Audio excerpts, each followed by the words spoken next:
And a policeman came to me and just came into the thing and said, "You're wanted at Pentridge straight away. The Chief Commissioner said you've got to go out to Pentridge." I said, "Oh, I'm here. I don't do what the Chief Commissioner tells me to do." And anyway, he walked away and he came back another couple of minutes later. I said, "You talk to the prosecutor down there. He can check the thing. I don't know anything about it." Anyway, the prosecutor said to me, "Look, got the case adjourned, the thing we're doing at the court adjourned, and said, we've got to go out to Pentridge. There's a fellow out there who's injured one of the governors." I said, "Oh, yeah." So I'm then told it was me poor old mate Bill who I dealt with in connection with this. I think his name might have been Burgess. And I was driven out in the car. I've never had such a car ride in my life. We were doing about 100 mile an hour, I reckon, going out to Pentridge. But anyway, when we get there, I'm taken down and I'm told that he Bill's upstairs. He's got Governor Armstrong up there, and Governor Armstrong's badly injured, and he won't come down, and he won't do anything. And if we threaten to come up the thing, he's going to make a nuisance of himself. And would I go up and try and disarm him? He had a knife, huge knife. And they were telling me, they've all got these flak suits on, or whatever they call them, these coppers, they're going to shoot him if he goes to attack me.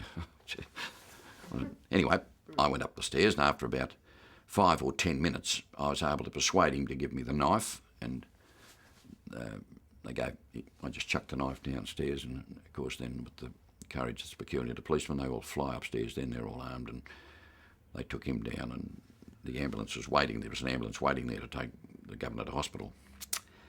Now, I was recommended for a Valo. I'm not critical about this.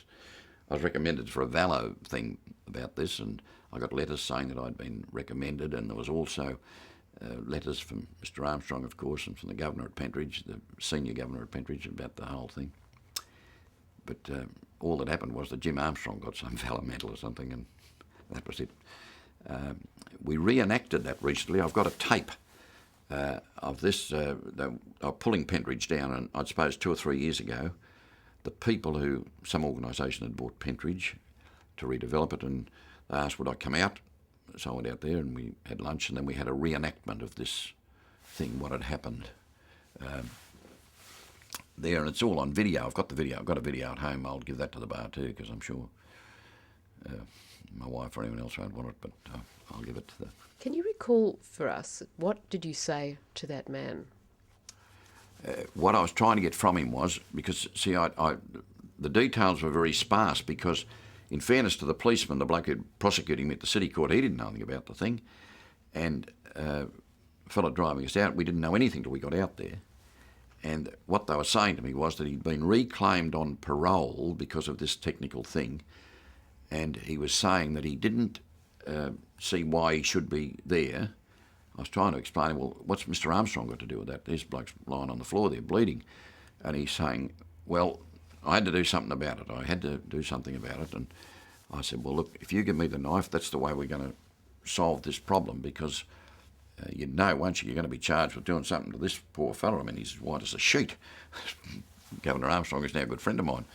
And he said, no, well, I won't give you the knife because I want to know what you can do for me. I said, I'll do anything for you.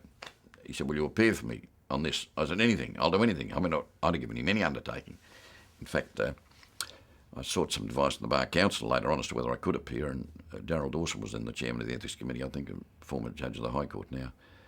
And he said I shouldn't appear, but I did give evidence for him, and he got a pretty lenient sentence when the whole thing was explained, and Armstrong had recovered, and there was no real animosity. It was just the bureaucracy run riot. I mean, why the poor old fellow was out there after all these years, and for this, you know, very, very weak breach of a parole. And anyway, they claimed him. So you felt no personal threat to your safety negotiating with someone like this? Oh, no.